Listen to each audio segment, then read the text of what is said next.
तो आइए किस्त 348 के पेचीदा वाक़यात का तफसीली जायज़ा लेते हैं। तो इस किस्त में कई अहम चीज़ें हुईं।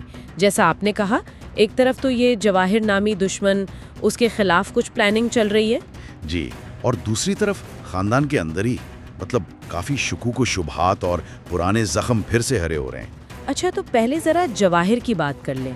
वो बज़ाहिर तो बड़ा दोस्ताना अंदाज दिखाता है, लेकिन पीठ पीछे लगता है खतरनाक खेल खेल रहा है। और अब लगता है काराबे खानदान को उसके रोमानिया वाले स्मगलिंग रूट की भनक पड़ गई है। तो अब वो उसके खिलाफ कुछ करने की तैयारी में है। जी, मंसूबा तो बन रहा है।